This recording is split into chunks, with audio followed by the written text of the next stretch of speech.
Hey guys, Moldran here. I'm currently playing a poker tournament. More on the structure and prize money of the tournament later. But we are in here right now in a big hand. Sitting here with pair of 10s, which I'm gonna reshove here, all in. Let's see. Okay, people fold. And I'm 80% favorite. I hit the 10 on the flop and take the pot. 15k. Okay, so now I just started my recording because the money has been reached, and now about the tournament. Now there's 1,700 people who started in the tournament, and now there's only 200 left, so around 10%. We're all already in the money, so everyone gets money. Right now, like the next person that gets money gets $19, but we are currently in third position. You can see here, in third position of tournament, which currently would be 1.5k.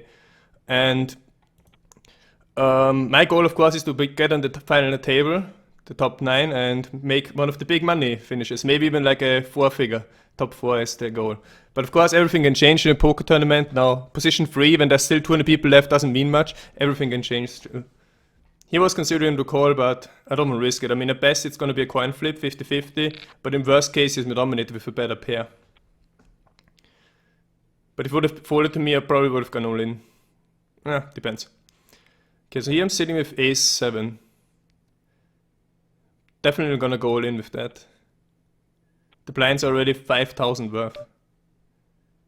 But someone else went all in before me. Now this is a small stack, so I could have a better hand than him. Like he probably can have something like king 10, queen jack. But with ace-7 offsuit, I'm not comfortable enough to call it off. And you see, now I got a good hand. Ace-queen. I could either go all in or I could min raise and see what happens. But I think going all in right away is better. Because then maybe like hands like ace-jack or ace-10 are gonna call me. So I'm gonna go all in directly. And if nothing calls me, it's just gonna be majority of the time, then I still take home $5,000. And also like the big blind might call it because he's like one of the last spots, so he has to double up quickly or he's gonna be out. Like he probably is gonna call with anything here. Maybe even something like 7-8 suited. This guy's the only dangerous stack here, but he folds. And this guy also folds. Which in my opinion is a mistake. I mean, he's probably going to try now to just fold as far as he can. So he's going to try to fold, let's say, to position 100, so he gets $10 more. But that's not a good strategy in my opinion. Like, when you're in the big blind and you have almost no chips, then maybe you should take a chance to double up. Even if you're going to be underdog. Okay. But yeah, this is late in the tournament. So late in the tournament, it's mostly about all-ins and pushing, Nash strategy. There's not so much post-flop play and maneuvering anymore. But I prefer playing the turbo tournaments because they're faster and that's what I like anyway. There's a lot more action than when it's a slow tournament and that kind of stuff. But also like post-flop play. Okay. So currently we're position 5. There's also another Austrian here. Position 6. But he's on a different table right now. Where are the people on my table from? Brazil, Canada, UK, Germany, Austria, Brazil, and Germany. So we got pretty nice cultures here mixed. And yeah, you can see like there's always less and less people. Like when I started this, there was still like 210 or something remaining. Now we're down to 160. So every minute, like 5 people drop out of the tournament. 2-5 is unplayable. And yeah, started playing poker again a few days ago, but now on low stakes. I'm gonna make another video about my story about high stakes and losing all money and making all money and then losing it again later. But yeah, I switched now to low stakes tournaments. That's for example buy-in of $11. I mean, $11 don't hurt me. I can pay $11 here and have a chance to win 3k, and that's in my opinion is a good investment compared to like investing $1,000 in a 6 max hyper and losing it right away, which can be pretty costly if you do it a few times in a row. But those small tournaments I think should be fine. I mean, they're still entertaining and fun. Poker is poker after all. The level of competition is definitely lower than in the higher stakes. Like there's a lot of people here who play very bad or make mistakes. So-called fish, which is good for me. And yeah, I mean, here if everyone folds, I'm probably gonna have to call this. Just need to do some quick calculation. I need to pay 3k to win 10k.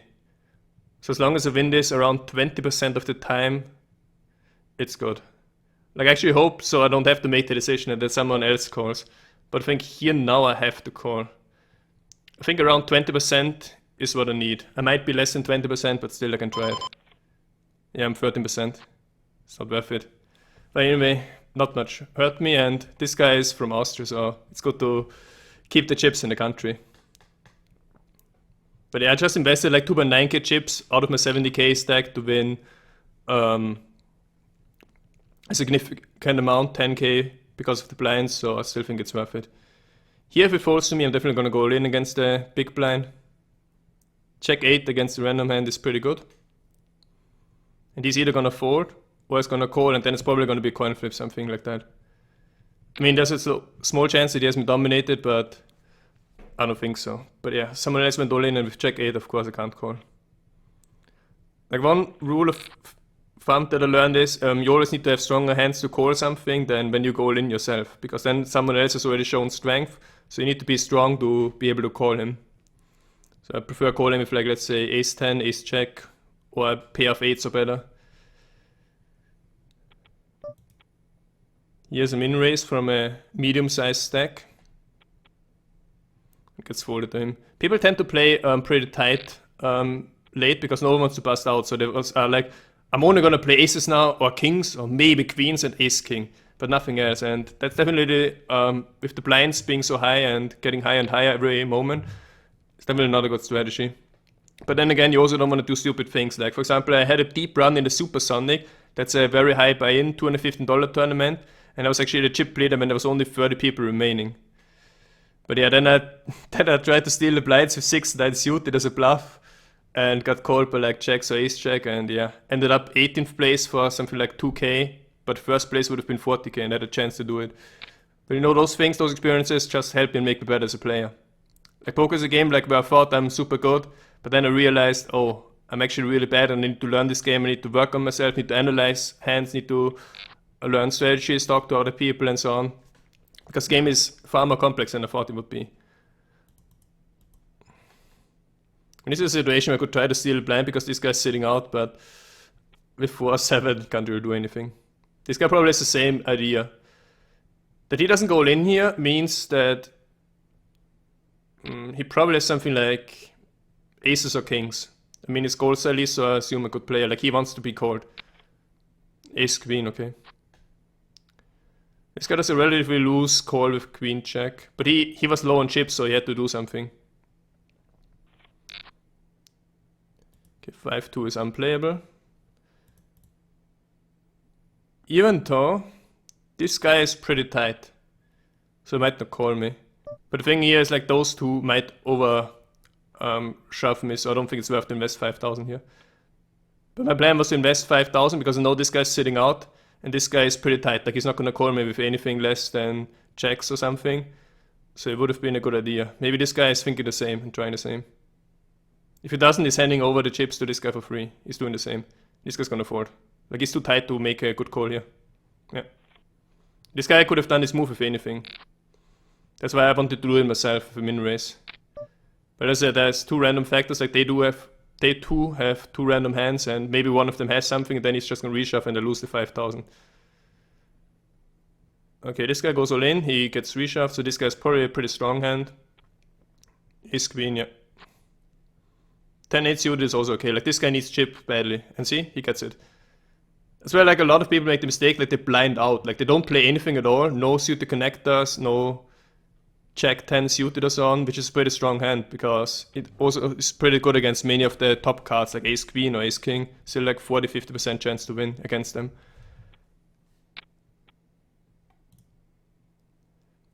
I dropped down to 20th place from I think 3rd when I started my stream, but we need to wait for our opportunity.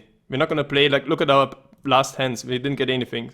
Jack 7, 5-2, 4-7, 9-10, 6-9, Jack 8, 2-5.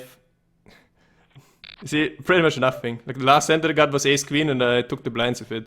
But after that it has been pretty dry. Considering I'm considering here to play around 20% of the hands. So even like something like a pair of 5s or ace 10. But yeah, we just gotta wait, like, if we get in with one of the smaller stacks, we get to 80,000 and then we're already in top 10 again. Be patient, it pays off. And you see there's only 190 people left, so 100 people already busted since I started. And the blinds are not too high yet. I mean, they are high, same with the ante, 500, which I have to pay every single round, but it's not too high yet. Like my stack is still gonna last a long time. To calculate the M here, I mean, blinds are 4.5k, anti 400 times 9 is around 3k, so 7.5k per orbit. So my M is still like around 7, 8, which is pretty good. Here this guy min raises. I have two options here, call or reshove. Like I can put pressure on him by reshuffling, but he's most likely gonna call it. Like I'd rather prefer to see the flop here and maybe outplay him there. Okay, I have to give up here. I mean, even though we hit the jack, he could have like, he's very likely to have an ace or maybe a top pair or something. And my suits also didn't connect, so yeah, it's okay to give this up. Invested 3k chips to win a lot if we hit a monster like maybe a flush or a straight, and it's definitely worth the investment. What I could have done is like reshove before the flop, because then maybe I get scared and folds it. But with jack 7 I didn't want to go to a showdown. With jack 10 suited I would have done it. I would have raised him all in. Because then I still have strong showdown value if he has something like ace king. Okay, here's a pretty decent hand, king 10 against ace queen and queens. King 10 takes it home. Not one bites the dust. Ace 9.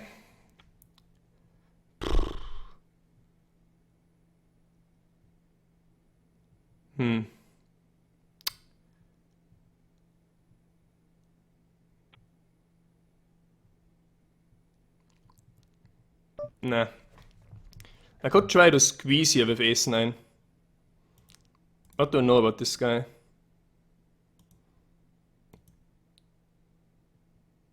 He's been fairly aggressive. I think I'm gonna squeeze here with ace 9 offsuit. But it might be a better situation later. I mean, there's many hands that he would open like this with the dominators.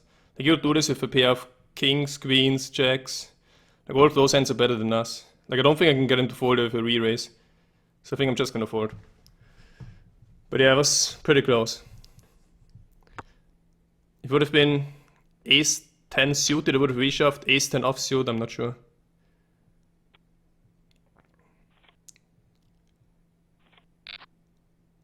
But he opened under the gun, so as the first player, so I assume he has something. I mean, he was playing decent poker until now, like I've been with him on the table for a long time. So I don't think he would do something too crazy. But then again, if he's playing good, like also like stuff like king, jack, king, queen would be in his opening range, which I could have got to fold. But still, probably majority of his hands that he would open like this wouldn't fold to my re-raise. And then I'm in a very bad spot. With ace 9.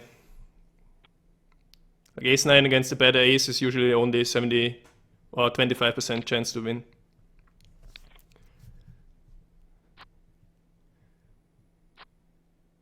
He does a loose call with ace 5 offsuit.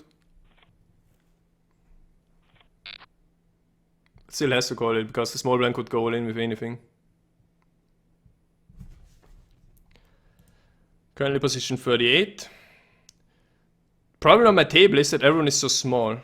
Like there's only one big stack on the table now with 100k and the rest is all around 10k. Okay, this guy's 40. So the only guys I can like double up with are those two. There you can see there's one of those situations, ace 8 against ace queen, and ace queen was 75% favorite. That's what I wanted to avoid in the last hand. Not getting any good cards. But I'll get there, like I'm not gonna do anything stupid or risk it again, like I did in Supersonic. I'm not gonna blind out anytime soon. As I said, ante and blinds are still okay. It's still manageable. Like the Supersonic was a hyper, so there it's different. Like hyper tournaments are very crazy, where the blinds are much higher. There we pretty much have to play anything. But those are a lot of fun to play. I'm position 41, so I'm currently in the middle of the field. There's already one guy with 200k. The thing is, like, it doesn't matter if I'm like 40th or 20th. There's like a $10, $20 difference. Where it starts snowballing are the final 5 spots, where everything is above $800. Here we have a pair of aces. Interesting to see like how did this guy play the pair of aces.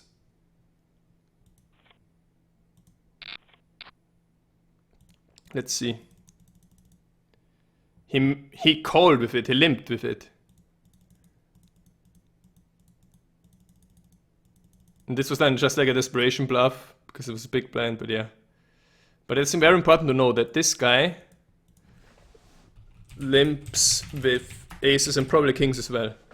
So you know if this guy limps, like limping usually means two things. Like either one guy likes to limp like stuff like suited connectors, to like see the chop, see the flop cheaply and maybe like hit a straight or a flush. Or people like to limp their aces or kings, to animate other people to get involved in the pot with them, and then, for example, if something like ace-queen gets involved and then hits a queen on a queen 5-3 board, he thinks, oh, I have the best hand, I'm gonna put all my chips in now somehow, and then the other guy shows up with aces and takes it home. But yeah, that's currently a break, so we're gonna continue in 5 minutes when this is over. There isn't much to do in the break. And we are black. Well, I'm black with my Game of Thrones shirt, but yeah. Tournament continues now, break is over. And first hand is already something we can't play. 44 out of 81. And he keeps going. This guy's all in now, this guy's gonna probably go out here now, because this guy has something. Maybe this guy has something as well. I mean, those are all small stakes, like they are looking for every opportunity they can get to like double up now. He's certainly considering the call with a wide range of hands. But he decides to fold, and yeah. Check queen against 7-10 suited. But 7-10 suited holds up. Guy is not giving up yet, and now it's 8k chips again. Like you can always come back, like this guy can actually still win the tournament. I mean, there's been many tournaments already where someone like came back from last spot. I mean, I've done this myself many times already. It was like last place with 100 chips, and then suddenly I'm on the final table. Everything is possible in poker. Like if you win 5 flips in a row, you're almost like at the top again. It's also where like weaker players are able to win tournaments. That's also, for example, while I, whenever didn't know much about the game, was able to win high stakes hyper tournaments and ran up like the $8,000. But in the long term, like the variance is gonna even out, and then it's all gonna be about the skill. But for that to know, you need to play like tens of thousands of games, because there's so much luck in this game as well. Alright. So here we have a min raise. He was limping aces or kings, so it's not aces or kings, because he will probably limp that again. With a min raise, I will put him at something like an ace, something. Or a small pair. That's probably what he had here. And we keep getting no hands. I mean, what was my stack when we started? I remember we had the pair of tens where we doubled up. My stack used to be 68k, now it's 48k. So we lost 20,000 chips just by blinds. Didn't do anything else. Was my stack even higher here? Yeah, here my stack was 73,000. We actually lost 25,000 chips just to blinds and antes. But as I said, like there was no playable hand. I mean, the only one that I considered playing was with like 5-2 offsuit to like steal from the tight Austrian guy with the sitting out guy before him. I mean, this guy's actually pretty smart. I mean, he's sitting out for a while now. Like his stack was 15k or something. Like what was his stack here? When at the tens. His stack here was 25k. Well, okay, this guy is probably disconnected. With a 25k stack, he wouldn't just sit out, but some people have the strategy to like just sit out and then try to like get higher and higher and maybe like end up in like here at 9th place just by sitting out, because the others are gonna kick each other out. With 5-10 suited, they could put pressure on this guy.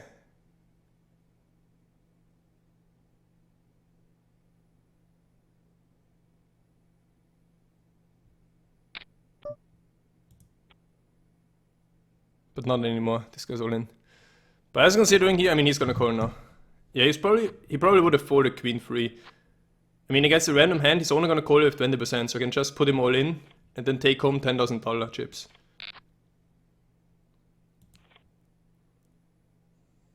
Like he would have folded to me, and he would only call when he actually has a really big hand.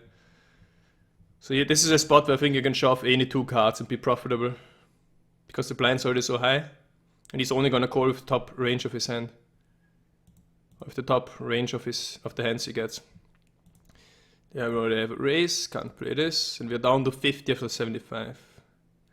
Really need to make something happen now.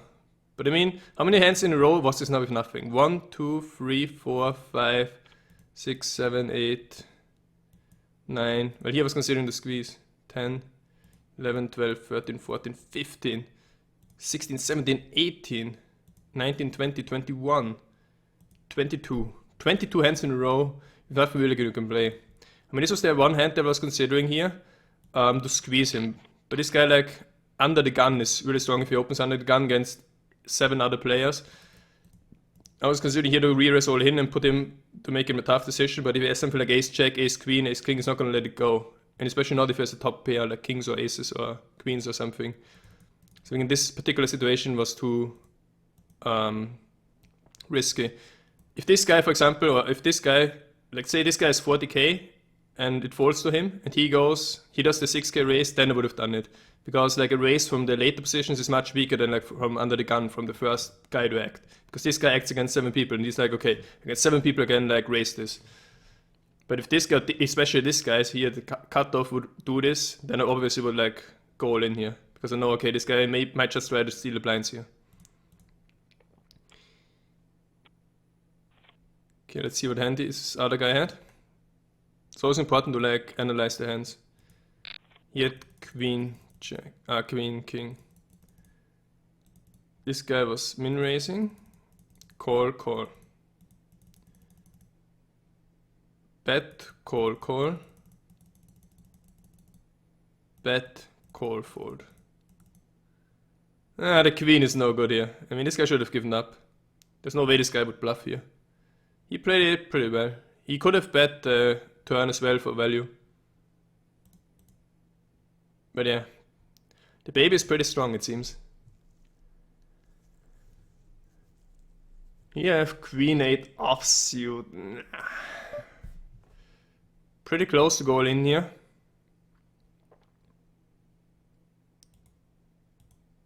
I think I'm going.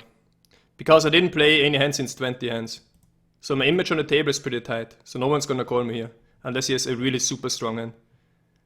Pair of 6s is fine. And we hit the queen! We hit the queen, no 6 now. Yes! And we get some chips. Now we are back in action. Bad news is, people have seen now that I go all in here with queen 8. So they think, this guy is stealing the blinds a lot. So now I need to be more careful with my next moves. Like now my tight image that I had from like 40-20 hands because I had absolutely trash is gone immediately. But I think here again, like, I have to do it again. A6 offsuit, those are the hands that get me so often in trouble. I go all in, then I get called by something better and lose. What position am I? 26th out of 64, I need more chips. This guy's sitting out, so I'm only against 3 hands. Definitely gonna go all in here. This guy's okay if he calls, then I still keep my stack if I lose. And here's a random hand, and A6 is pretty strong against random hands. Problem are those two, because they have seen, okay, last hand, this guy went all in with queen 8. If I have king 10 or king jack, I'm gonna call him. Yes, the baby's out. Please you as well. Yes, nice. Now about this guy I don't mind, but he actually folds, see? So my aggressiveness is starting to pay off now. But all those shoves that I make, the all-ins, they're all part of the Nash equilibrium range. So it is profitable to shove. It is, I'm pretty sure.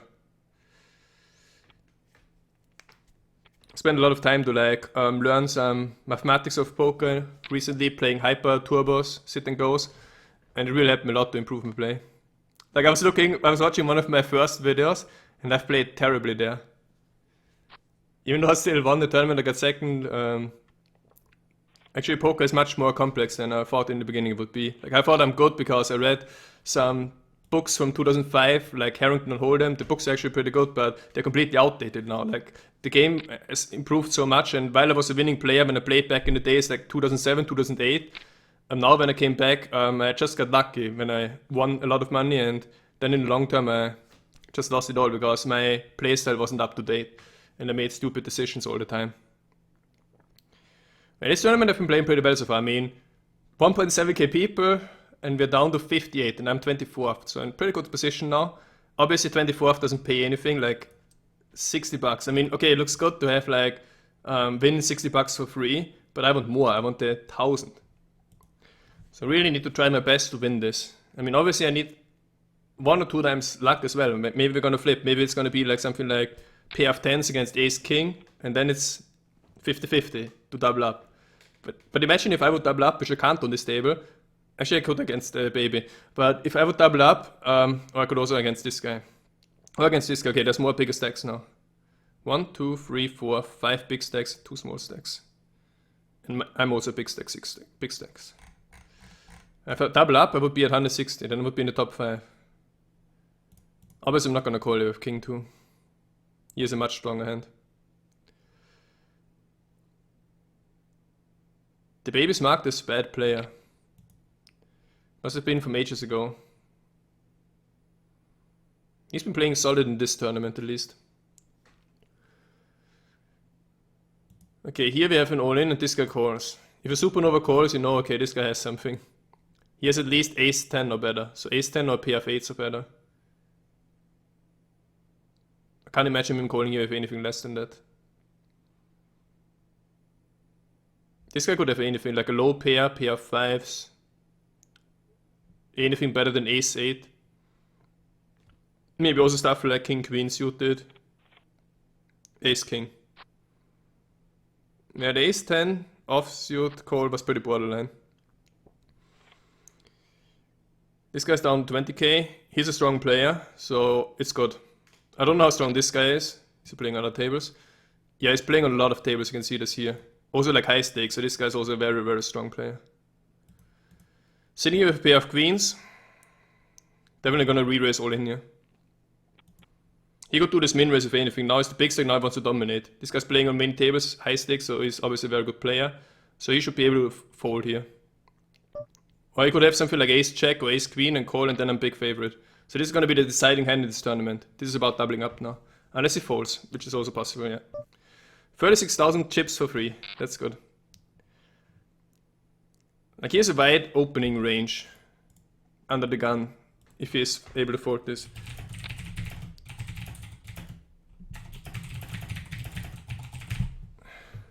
Always important to like take notes. This guy is hiding. This guy's only playing a $1 tournament. How did he get supernova? Playing the low stakes. This guy's also like, most people here are focusing on this one tournament now. King 5 is bad. This guy's another, like, he's playing a lot. Mostly though low stakes. But probably also like a strong player if he plays so many tables.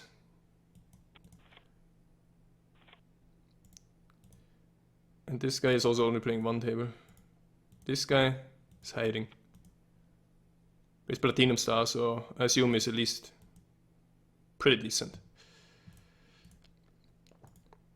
Of course, it could be that this guy like just had luck to get all the chips. That's why sometimes like I check Shark Scope, a poker website that analyzes stats from players, like to see how profitable they are, how much money they make or lose. And then I decide, okay, this is a strong player or a weak player. We're down to 53 people, I'm 19th position.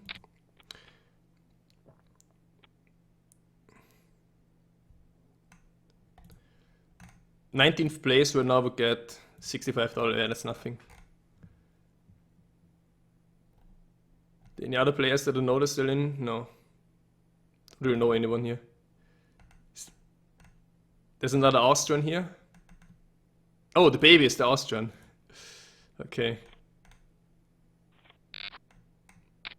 And then another one. Ranked 7. He goes all in. He's pretty desperate here to go all in with anything. So I wouldn't give too much credit to this. This guy knows this and tries to make some easy money here by taking him out. Could also be that he's a super strong hand and wants other people to call or get involved, like maybe like he has aces or kings or queens. But he could also like make this call with, let's say, ace 7.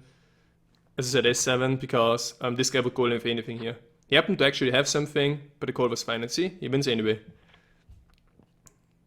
This guy's a pretty strong player, but he would have folded to re-raise. For example, if he was like trying to minimize his risk, he was risking like 17k to like get this guy out, who has a random hand, which is probably weaker than ace king on average.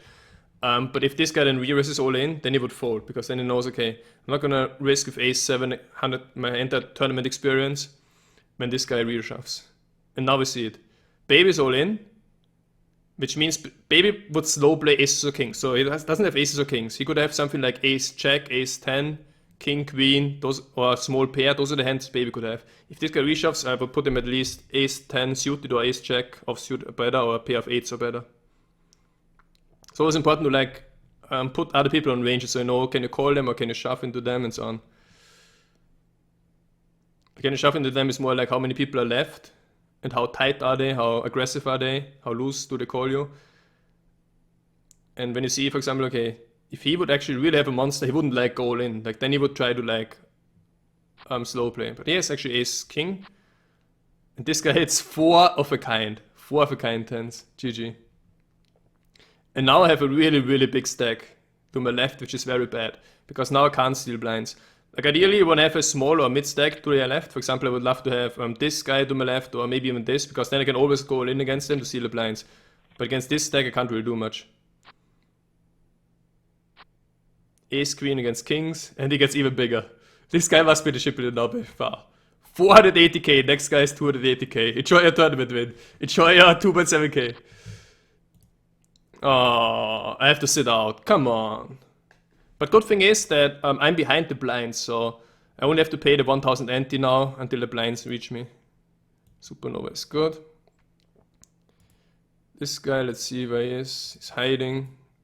This guy is only playing this, and this guy is hiding, but also Supernova. So you can assume, like most times, the people who are in the final stage of the tournament are pretty good players. Like you can't just luck your way into it. I mean, of course you can. I mean, there has been a player who won the Sunday Million for, I think, 200k. And then, like, 1 month later, he lost everything. And he was down 50k. Like, he lost his 200k Sunday Million winnings, playing high stakes, heads up, 5k buy-in against pros. If I would win, like, something like I was telling myself when I was in the Supersonic in a deep run, like, about to win 40k, or had a good chance to win 40k, I was telling myself, then I'm gonna cash out for sure. I'm not gonna deposit it again, just to lose it. Interesting pot. This guy is bluffing, I would assume. Well, pretty strong bluff. It's unlikely that this flop hit anyone. Okay, this guy was the big blind, so he can do a marginal call and then but he was out of position. Actually, I want to analyze his hand.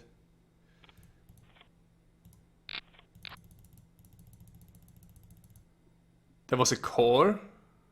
A call. So I would guess it's a drawing hand. And then he just checks. Then this is just like a bet trying to win the pot. He knows it. And he could like go all in here with any 2. I don't think he would go all in here with any 2. I mean, the call is very, very suspicious. The call could be like something like aces or kings. And then he would only do this move if he actually has something.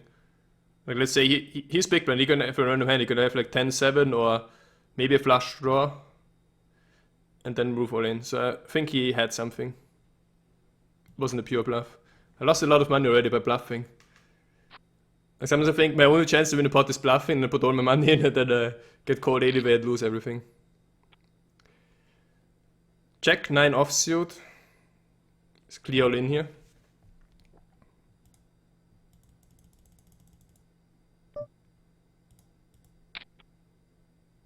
I haven't done anything for a long time, so I don't think people are gonna call me, unless they have really monsters.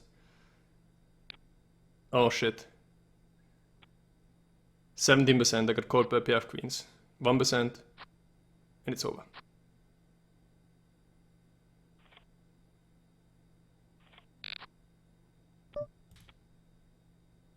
Now I'm position 40. But I'm not gonna give up. Not gonna give up. Meanwhile, I'm gonna try to review the hand and see if this was a good all-in or not.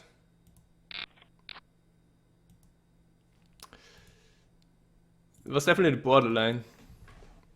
Let's see what my calculator would say. It's 7.5. Okay, let's assume this.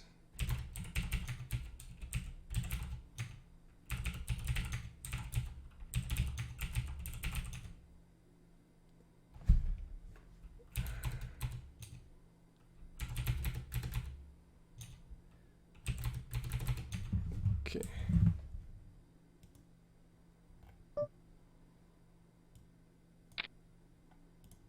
Okay, meanwhile here with ace check, easy double up. Yeah, 64% chance to win, 80%. And a double up. See, not giving up easily. Okay, here we were positioned under the gun +1, under the gun +2.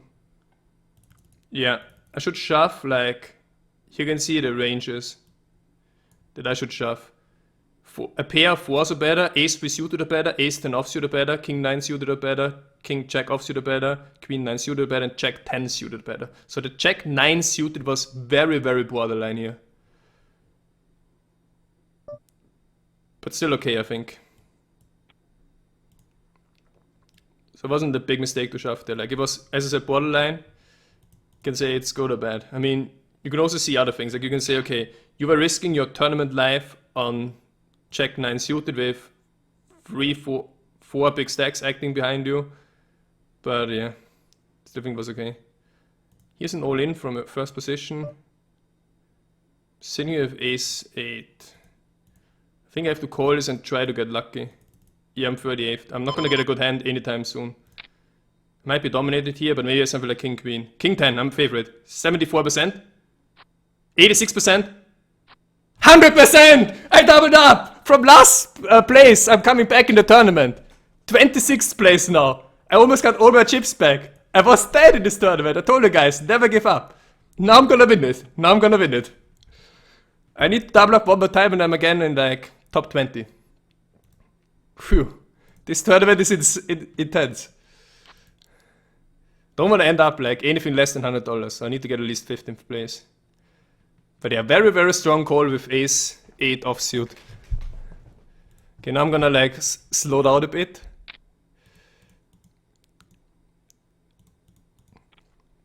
But yeah, more about the king 8, because people are probably wondering about this. Or jack 9 suited, I mean. The thing here is, the pot is 17.5k, so if I go in here and everyone folds, which most of the times no one's gonna have like a super strong hand. Like strong hand that we call here is ace 10 or better, or a pair of 9s or better. Those are the hands that would call me, and most of the time I would say in like 70% of the time no one of those 4 players has one of those hands. And in those cases I need pick up 17.5k for free. And if I get called with jack 9 suited, I'm still like good chance against ace king, ace queen, ace 10. So a lot of the hands, king, queen, a lot of the hands that would call me, I'm still like 40 to 45, maybe even 50% if their hand is not suited. The only thing that's really bad for me is I get called by an overpair, like a pair of jacks, queens, kings or aces. That was the only bad thing, and that happened in this exact round. But still think that's why I say it's good to go all in here. Calculator said it's not good, but it's like borderline, like jack 10 suited would have been okay, so yeah, that's just a minor difference. It was really a tough spot. Even jack 10 you can say is borderline. But queen jack would have been definitely the shove here. And I said, like, we are playing for first place. We don't want to get like blind out. So we had to take our chances, because if we get like 5 shit hands after that, then we are down to like 40k. So I had to take my chance there. I mean, as I said, high chance to pick up blinds for free. And then some chance to like go into a situation with ace king or something and have 40% chance to double up. And then there's like a, let's say, 5 or 7% chance that someone has an overpair like queens, like it happened, and he gets our chips. But even then, like even against the queens, I had like a 20% chance or something. Let's see how high the chance was. This guy could go in here with any 2. If king 3, I'm gonna call him. He has a pair of 9s. And there's the king! Wow! 150k. Okay. Phew. That call took some balls, but yeah. Now position 16 out of 33. Getting really lucky there. I mean, the thing why I call this is because, according to Nash concept, this guy could profitably shove any 2 cards. And then I also have to call with like hands like king 2, because he could shove, let's say, 9-8 suited or something. He happened to have something. I mean, this guy probably like doesn't shove anything, because he doesn't play perfectly or doesn't know how to play, or doesn't want to risk anything. But I have to assume that like guy who's shoving into me is shoving like a very wide range, and then king 2 or king 3 what I had is actually pretty strong. Like it beats all the like queen 10 and whatever. But yeah, now we're in position 16. I told you guys, I was position 40 out of 41. I was down to 10k chips, and now I'm at 150k. Next flips I gotta decide. Ace 2 suited. Definitely gonna go all in with that. I mean for 20k. And only 4 people act after me. But I can't call this.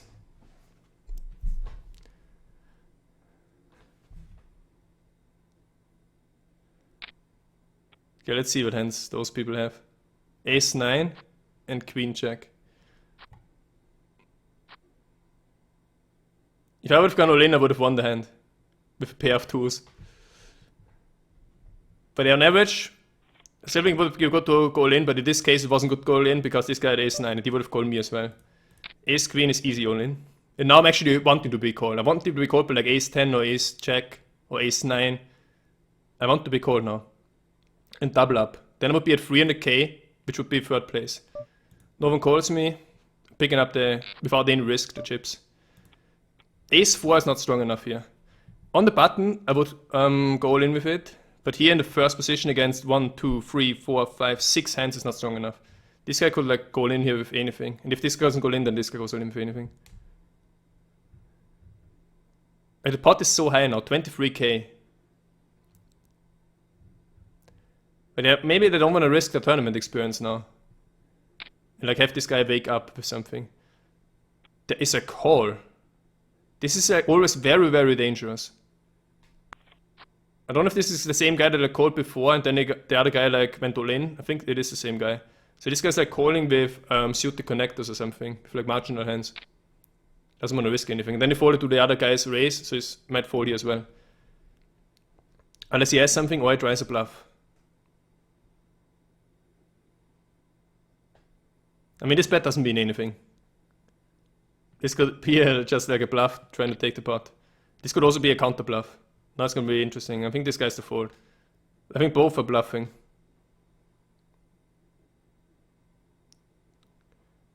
Like if this guy has anything at all, like a pair of 9s or queens, he would definitely call here.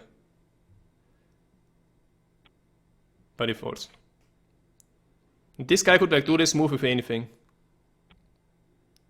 Like now at the late stage, no one wants to risk the tournament experience. So like going all in and putting pressure on people, you can really exploit them like that. Okay, there are 30 people remaining. We're currently position 14. Trying to double up one more time. I can double up against this guy, this guy, this guy, this guy, this guy, this guy. So right now we have a table where everyone can double up against everyone. He does a raise. I can't really re-raise this.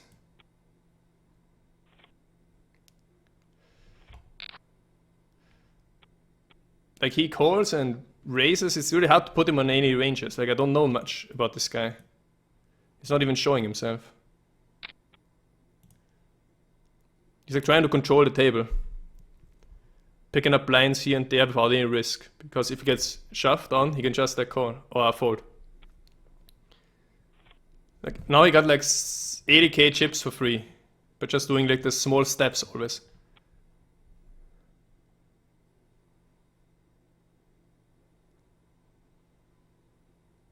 Queen 6 I can't really play it here. Queen 10 suited would definitely play.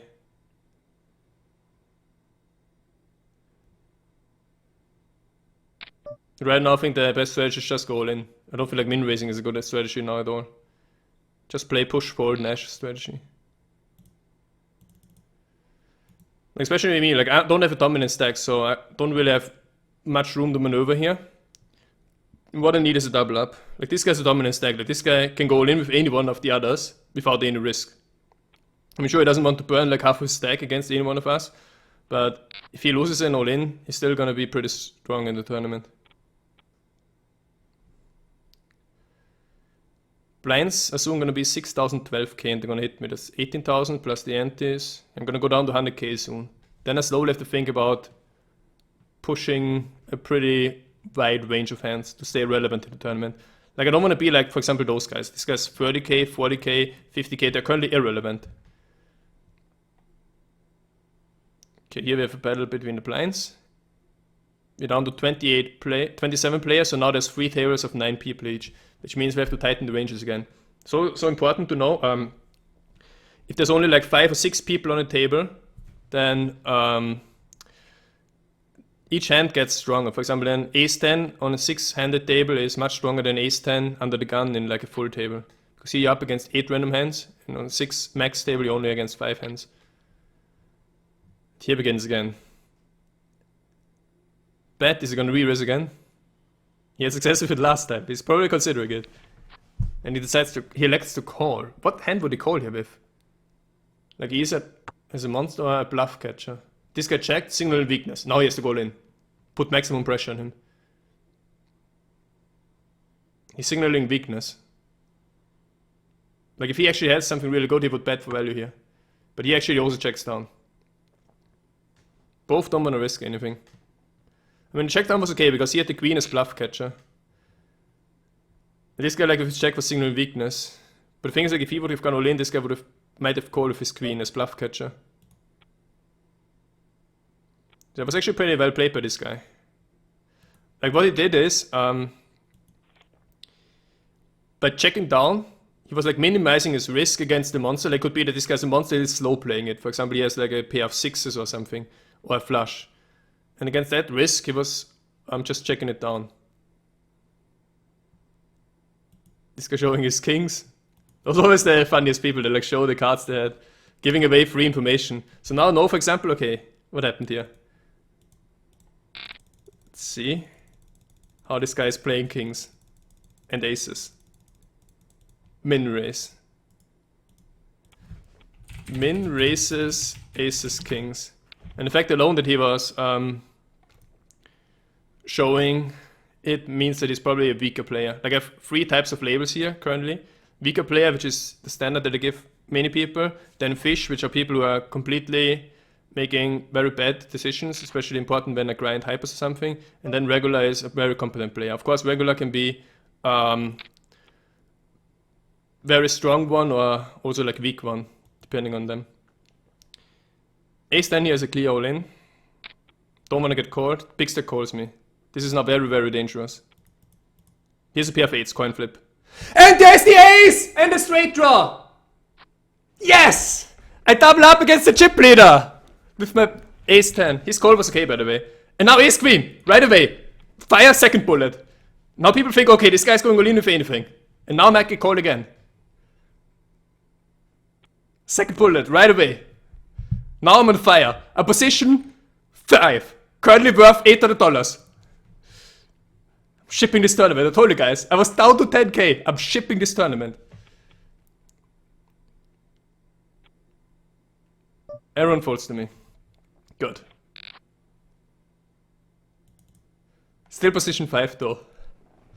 Well, yeah, the small stacks are gonna bust soon, so there's effectively only 20 people remaining in this tournament. Now I can tighten up a bit again because there's 8 people on this table and I just like had a lot of action, so people are gonna be very suspicious if I go all in again. Like I certainly can't bluff anything now or something. Like going all in 2 times in a row. People see that, people recognize that. A lot of those people, like they are, this guy's sitting out, this is very, very good for me. Because when he's the big blind, I can just like take his blinds for free. King 5 against random hand of the button. I think I'm considering to call this here. 112k, and he's probably stealing. I'm gonna call. Here's ace check. Okay, this time I'm not lucky. Still an okay call though, I think. But it seems like people are playing tighter here.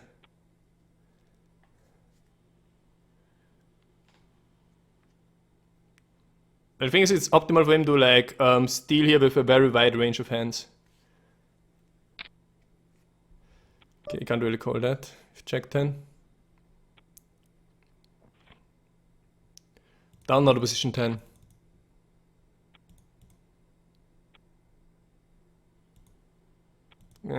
Thinking about going in here, but queen 5 is just a little bit too bad.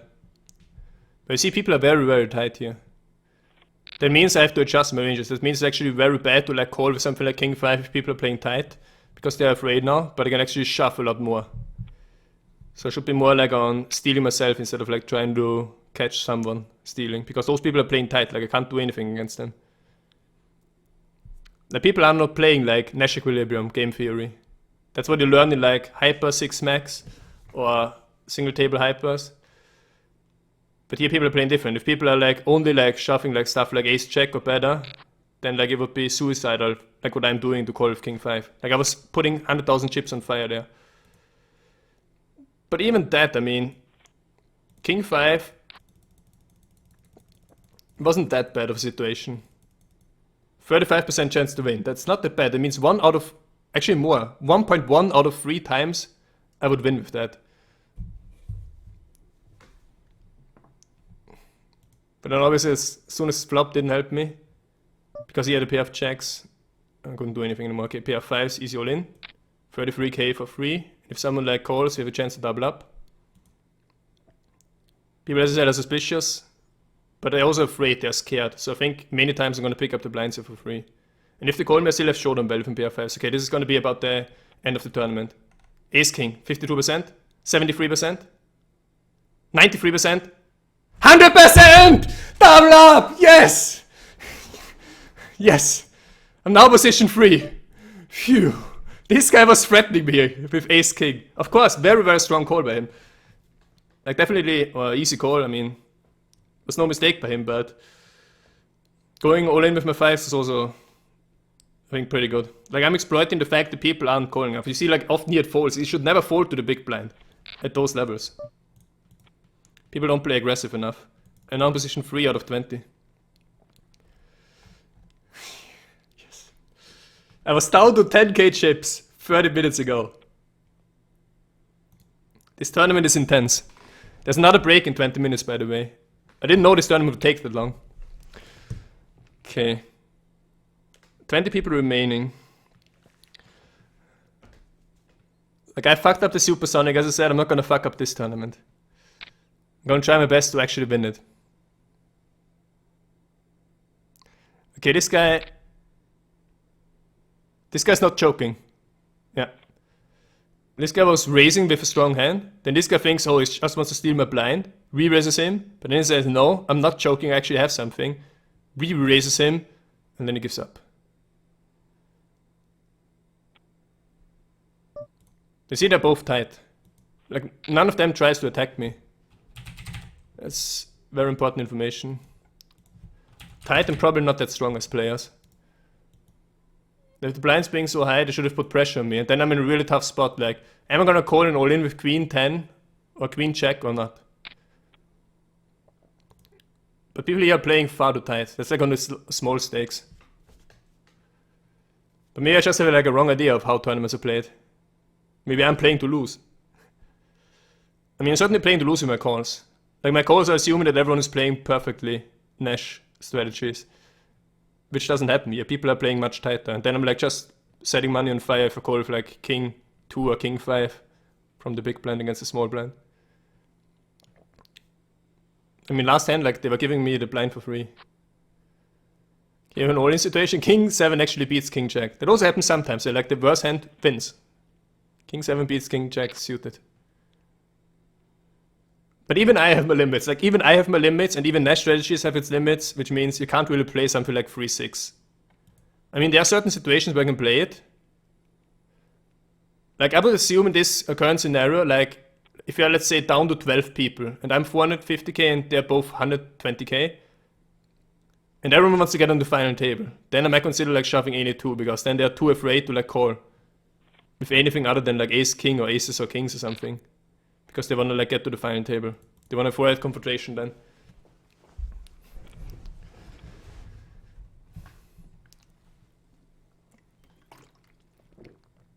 Wow. Well, first of all, I'm the only Austrian guy left. The other Austrians are all out now. Even though this one was like top 5 before, now he's out already. See, it can change quickly. But yeah, there's a Romanian guy now with 890,000 chips. If this guy doesn't win, then I don't understand what's going on. Like, he can put so much pressure with his stack. I mean, he's also on the table with a lot of, like, smaller stacks. Like, everyone's gonna be afraid. I'm happy. I'm lucky that this guy's not on my table. Like, this guy would bully me. Like, if it's good, he would bully me, like, there's no tomorrow, and, like, slowly get me down. Like, I can't really mess with him, because he can threaten my tournament life existence. If I go out now, I go home with $65. Which I don't want. That's also why I think people are playing tight. Like, no one wants to go home now with $60. Could consider min raising here with 3-4 suited. But nah, that's... like, I still gotta give those people some credit. I mean, there's two small stacks who would reshove pretty wide. Like, even if they're tight, they would still reshove something here if I open here. This guy finally knows what to do. All in with any 2 against the big blind. Especially if it's tight one like this. I mean, I need to know now if this guy's tight or not. Ace ace, I'm gonna min raise this to encourage action. Calling is often suspicious. But this min raising is also suspicious because with everything else I did so far, I was like free betting. Yeah. Should have gone all in to make it look like I'm just trying to steal. And wow, ace ace followed by ace king. Offsuit, but still okay. I'm gonna put pressure with this hand, that's for sure. I'm either gonna call all in or I'm gonna put someone all in. Alright, this guy already takes a decision off me. Gonna re-raise him. I should be favorite here. He probably has a weaker ace or a pair. Weaker ace would be much better for me than a smaller pair. Pair of 7s. It's a flip. And there's the king! Can you imagine that? There is the king! I doubled up! 690k chips! Second place. Yes, and I'm not on the table with the other big guy. Like, PokerStars, what they did is now, they divided both big stacks on 2 tables. Like, they have me dominating this table and they have the Romanian guy dominating the other table. From 10,000 chips, back up. By the way, if you're watching this video, like, you're probably watching for a long time now already. I mean, there's a second break in 10 minutes. But don't, like, fast forward so you know the result. Like, it's much better to, like, experience the full experience if you don't know the result, if you don't know, like, if I won or if I lost or whatever. Like, you really should not, like, fast forward and see, oh, how did Moldran do? Watch everything. Experience everything. Alright. Queen 8 off, check 8 offsuit, can't really play that here. Second place winner is 2k. And knowing that, like, everyone is playing super tight, I can play very aggressive, I can be very aggressive here. Also play marginal hands to re-raising and so on. I also have like a big stack now to back me up with. But then again, like, a lot of people make a mistake when they have a big stack, like they set it on fire. Like, they try to get involved with every pot and then they always like involved in like all-in situations with like where there are 20 or 30% chance to win, and that's really bad. And then they like burn the big stack away and then they're out of the tournament and someone else is like taking over. Like, what I also like to do as a big stack is, while I try to like find situations where I can do something, like here for example, is 10 definitely all-in. I'm also trying to let other people like fight against each other. Like, I want the other people to like kick each other out. Ace-10 is a hand that isn't really good to play post-flop, so I wanna like end it here right away. Like, it doesn't flop very well. But it's very, very strong, like, against another hand or to raise all-in before the flop. Here we have an all-in by King-Jack. That was actually a pretty good decision. The call with 4s was horrible. But yeah, this guy's shown some good play here. King check, going all in, early position is Nash strategy optimal. This guy actually has the balls to do it, but the others don't have. It costs me a 56k to win 115k. It's pretty close, but I'm not gonna call it. Need to win it 1 out of 3 times with 3-4 suited. Actually, I think I can call this. I can win this 1 out of 3 times. Yeah, exactly 33%. Not gonna win this time though. Oh, and we do win it! We do win it, straight! They call with 3-4 suited. It was a mathematically correct call. But yeah, now we're at 811k and we're the chip leader. Okay, now here I'm gonna try to make it seem like I'm just trying to steal his blind with a min raise. And then he goes all in, or he re-raises me, and then I'm gonna call. Like, he thinks he has me. There we go. See? Okay, he actually has a good hand. But there's the check! There's the check! I win another flip! Wow! Infinite chip lead! Infinite chip lead in the tournament. Now I'm sitting here with 9-4 suited. I think I can profitable shove any 2 cards here. They're gonna fold most of the time. They're not gonna like call now. They don't want to risk anything. See?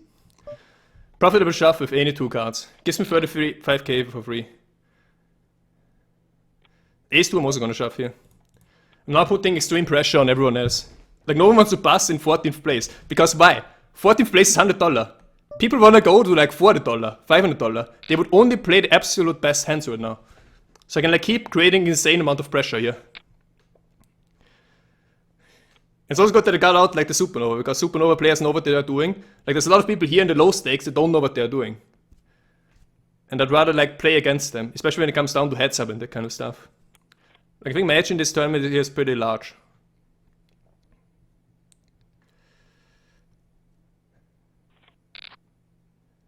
Okay, queen 3 is fold. But yeah, 10,000 chips, 40th place out of 41, up to 1st place out of 13. I told you, never give up in poker.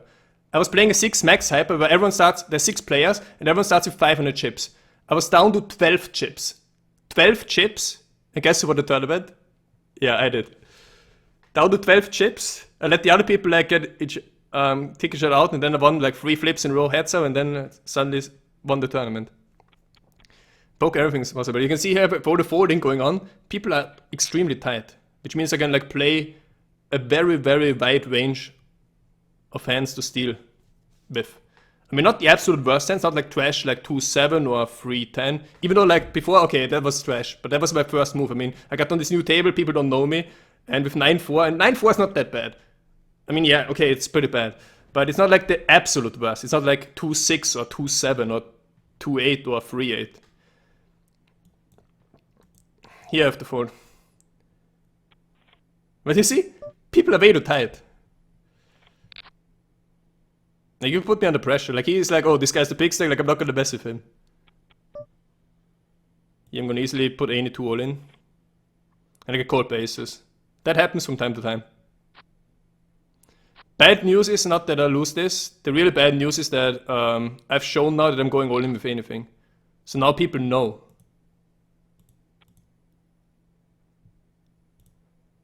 Now this guy knows I can go all in with anything.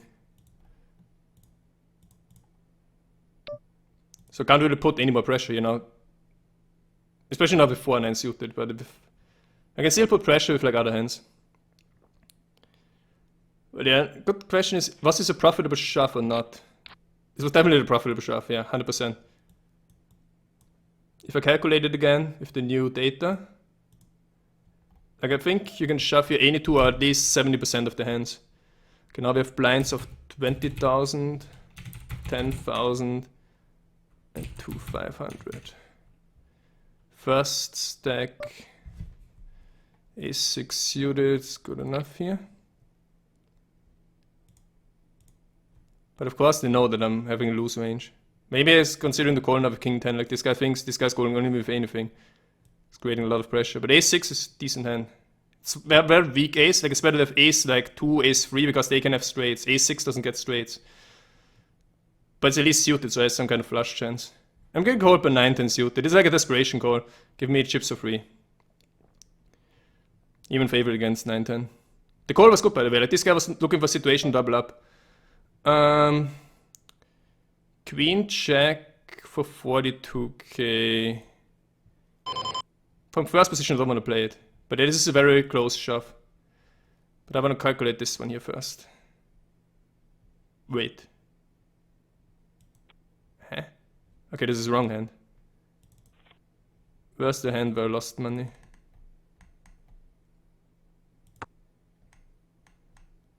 This one.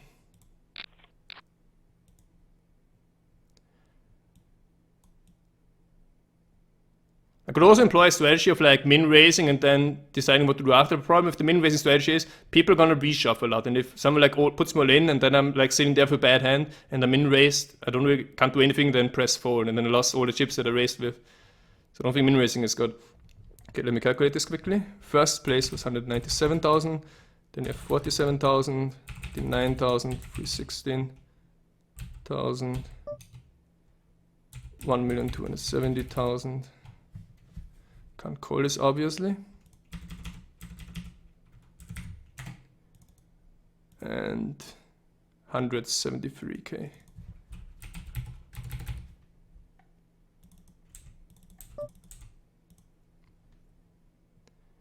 This guy is all in. I think ace-9 is just good enough to call it. I'm gonna go over the top to isolate this guy. I don't want him to be involved in this pot as well. I wanna be heads up against him with ace-9. Don't wanna have any drawing hands here. And here the shove with ace 8-6 against this. You can see here that small blind should indeed shove 82. And here I'm with ace-9 big favorite against queen 8 and I take home the pot. So again, I pick up some chips, keeping my life. And here you can see I shove 82, and he is supposed then to call if he plays, or if everyone here would play perfectly with 4-4, 8-2, and of course the hand he called with. He called with aces, of course. Aces always call. With king 9 I can certainly push all in here. It's not a question. It's offsuit, but it's still king 9. Very, very strong against two random hands. Even if I get called here, I'm still like 40% favorite. And they're gonna fold a lot because they're gonna tight. They wanna fold themselves into the final table. Like they would only call like this guy call with aces. Like would he call with like ace 10? Would he call with ace 9? People playing very, very tight. And I'm like creating fear here. It's also a clear all in. This guy is in the big blind all in, so he's gonna show his hand. Those two know. They know that they can see my hand if they fold now, so they feel good about folding. And here I'm able to like pick up the pot for free. 9-2, like here's a random hand. Oh, come on! The board is the nuts. And final table hype. We are down to 9 people. Okay, now I gotta be more careful. Because unfortunately, they were sitting like the big stack, like this Romanian freak who got even more chips now. Like last time I checked him was 800k, now it's 1.6 million. Like he got out a few more people to my left. So now it's like over with like stealing or all-ins, because now I'm the one like under trouble. This guy is trying to go out with glory. And he stays! This guy is hard. This guy is hard to like get rid of.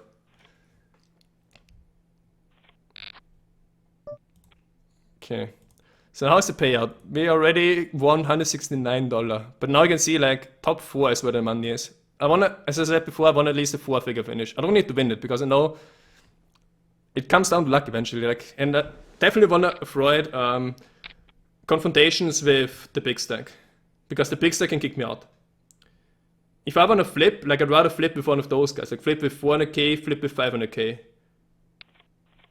Then I have a chance to make more chips. And this guy. But now he lost. He lost against ace 3 because of straight. Very, very good. The less people there are, the better it is. The pot is pretty small. Like my stack is gonna last me quite a while. Jack 9 is a really bad hand to call anything. There's a min raise. What do I know about him? He's tight. This is a tight player. Like this guy's not min raising with shit here. But this also means he's able to fold something. But if you put him at aces or kings or queens, I want to see the flop first and then react. Okay, this is a flop he's certainly gonna miss. I'm gonna check raise him here. All in. He's gonna continuation bet now. This flop missed him completely. Actually, I'm gonna do either threaten his tournament experience or do a min raise. I'm gonna threaten his tournament experience. I have absolutely nothing. And see he folds. He got bluffed. Of course, then the best people are those. Like I knew, for example, he had a very strong hand that, for example, ace king, ace queen, ace jack, that's what I put him on. But the best people are those that like bluff and then they show the cards. And they're like giving away information for free. Like you don't want to tell other people that you are like bluffing like this, because other people are going to take notes. They know then exactly how you're going to be in future situations. The guy to my right doubles up here against the big stack. And no, come on, there's a break. I'm ready, of course, but I don't think the others are. But yeah, see you again in 5 minutes, or of course I'm gonna fast forward the video. Damn, someone is really an asshole who doesn't click on ready. But I guess some people will need a break. I mean, there's been a long tournament. We've been playing for, I think, 2 or 3 hours.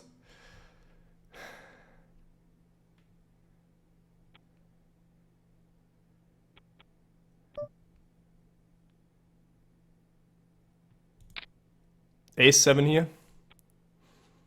Gonna try to put some pressure here. But yeah, see how loose or how tight those people are. Big stack doesn't defend and this one doesn't defend his big blind. I mean, this guy already know this tight. That's why I was able to bluff him. Like, he probably even had a good head, but he was just like, oh, I'm not gonna risk my tournament existence now against the big stack. But you're not gonna see now I'm actually this chip leader. I overtook the Romanian guy. But A7 isn't really a hand I wanna do a lot of stuff with. Okay. Well, this guy's finally going out. Perfect. We're down to 7 players. Like, ideally I wanna see all those small stacks go away so I can like do stuff with the big stack. Okay, I have Ace7 here, I'm gonna make a big raise. I want to illustrate the big stack. Go out now, get out of my way.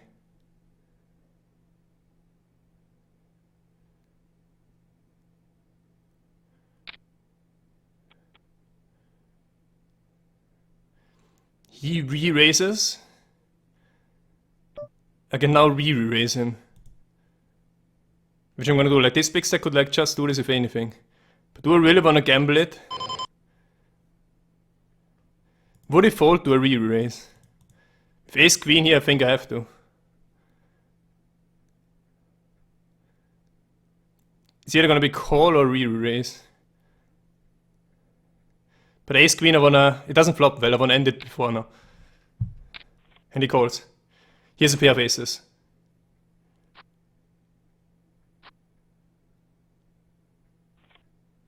Should have taken him seriously.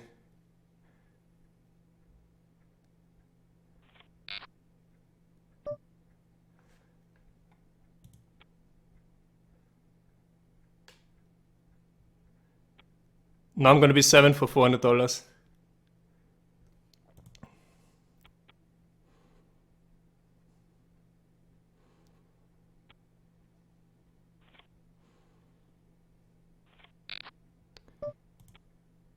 Next hand I need to go all in. I should have known that big stack would only re-raise me, or re-raise me, with an insane hand. Like, I was thinking it's just trying to defend.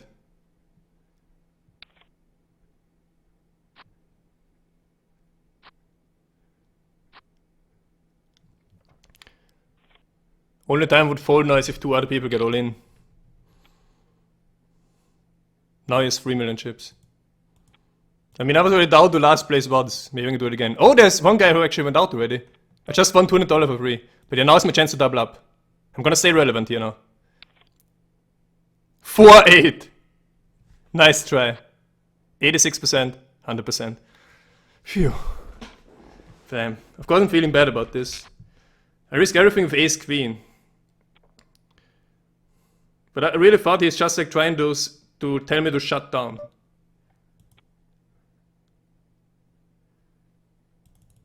But now the other people, like, they're not gonna get involved with anything. Pixel can like dominate now. Because everyone wants to wait until I'm out. Because then it's a big jump to $800. I can go all in with my ace now. I need to double up one more time. Not gonna be big favorite against anything. But against 3 random hands I can play my ace. If one of them does something, I can't do anything. But yeah, blinds are coming and I really need to double up now to stay relevant. He might call me with a macho hand, but yeah, see, people are super tight.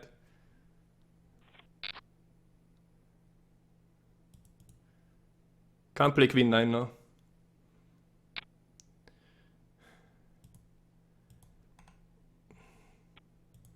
I really didn't expect him to have aces here. With aces I would expect him to just call it and try to trap me. If he would have taken it to the flop, I would have flopped the queen. Top pair, top kicker. So even if I would have taken it to the flop, I would have lost all my chips here in this end if I would have just called his re-raise. And there's no way I'm gonna fold ace queen against his re-raise. Yeah. That was just a very bad constellation.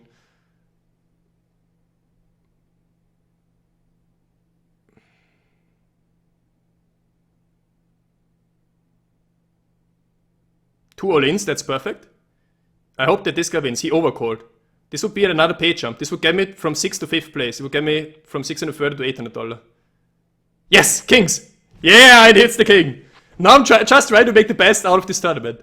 Like, I'm not gonna give up easily. Now I'm the small player, I'm gonna shove this into him. King 8 against the random hand is good enough to double up. I'm not gonna fold myself out. This guy raises. He's messing with the chip leader. And he folds. Any good chip leader should have just reshoved the all-in. Ace 9, I'm certainly gonna play this hand. Hopefully those two fold. They fold, nice. Now we have a chance to double up. Chip leader's gonna try to get me out. With a probably worse hand, yeah. This guy should fold. And yeah, he has ace jack. Okay, he actually has me beat. Need a 9 now. No, it's over. 5th place, $800. It's good. I didn't have to take this risk. 1, 2, 3, 4, 5, 6, 7. But I still managed to get, after I was down to like 20k, I still managed to get 2 more spots, so it's okay. But they're so close to the 4-figure finish. I can't look enough at this hand. This was the deciding hand. Everyone is so small. I could have just like waited until they all get out, or until the big stack takes some, then I take some. But instead I was like trying to mess with the big stack myself, because I got greedy. I wanted his chips. If ace queen. 93% favorite. The things like this hand I would have lost anyway. I mean, ace queen, of course I'm gonna raise. I raise so he gets away. He re-raises me. This could be anything. Like if it's a very strong player, I could just re-raise with anything here to try to tell me to shut up. That I can't play around with him. That I should leave him alone. But he wasn't in the big blind, so I should have paid more respect to his re-raise. And then with ace queen, what options do I have? Either fold, but I think the hand is too strong. Like 7 people on the table, I think ace queen is too strong to fold here. Then I have the option call. If I would have called, I would have lost all my chips because I have top pair, top kicker, and the backdoor flush draw here. There's no way I would have like been able to fold here. And call. Or re-raise all in, which was what I did.